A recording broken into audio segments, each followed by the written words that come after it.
আসসালামু আলাইকুম। ফাহিম কিচেন থেকে আমি আপনাদের জন্য আজকে একটা রেসিপি নিয়ে আসলাম। খুব সহজ একটা ডেজার্ট আইটেম। এটা তৈরি করতে আমার লাগবে, আমি এখানে একটা গাজর নিয়ে নিয়েছি এবং এখানে নিয়েছি 1 কাপ সাবুদানা। এটা দিয়ে আমি একটা ডেজার্ট আইটেম আপনাদেরকে তৈরি করে দেখাবো। আসুন দেখাই। প্রথমে আমি গাজরটাকে গ্রেট করে নিব, গ্রেটার মেশিনে গ্রেট করে নিব। প্রথমে একটা গ্রেটার মেশিনে আমি গাজরটাকে এভাবে গ্রেট করে নিয়ে তারপরে ডেজার্টটা বানাবো।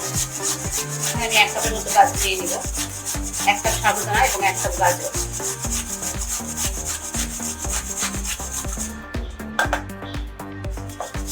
আপনাদের এরকম গ্রেটার মেশিন সবার বাসায় থাকে। এভাবে করে গ্রেট করে নিয়ে তারপরে আমি দুইটা সংমিশ্রণ আমি একটা পায়েস রান্না করবো।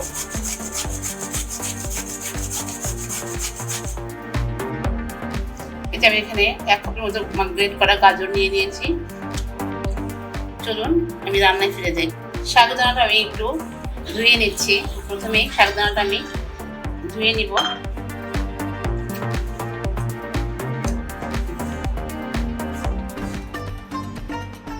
ধুয়ে আমি এটা অল্প একটু পানিতে ভিজিয়ে রাখলাম।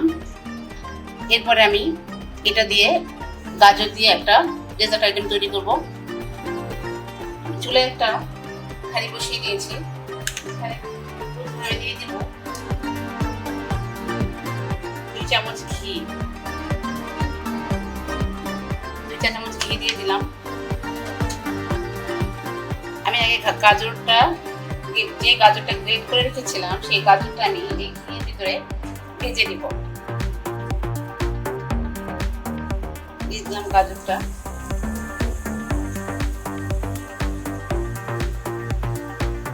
এটা আমি 3-4 মিনিট এই ঘিয়ের মধ্যে ভেজে নিব।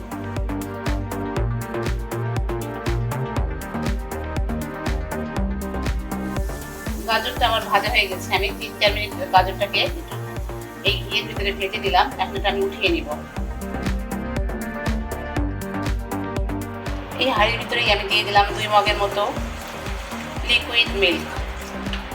এরপরে দিয়ে দিব কিছু তেজপাতা এবং আস্ত এলাচ। এরপরে দিয়ে দিব আমি এখানে যে সাবুদানাটা ধুয়ে ভিজিয়ে রেখেছিলাম সেই সাবুদানাটা।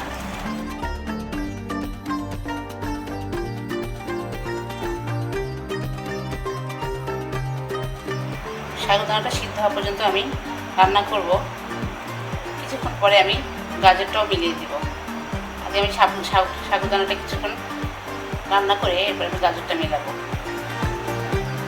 সাবুদানাটা যখন সিদ্ধ হয়ে যাবে তখন আমি এর ভিতরে চিনি দিয়ে দিব। আগে চিনি দিয়ে দিলে সাবুদানাটা শক্ত হয়ে যাবে, সিদ্ধ হতে চাইবে না। সেজন্য চিনিটা আমি একটু পরে দিব।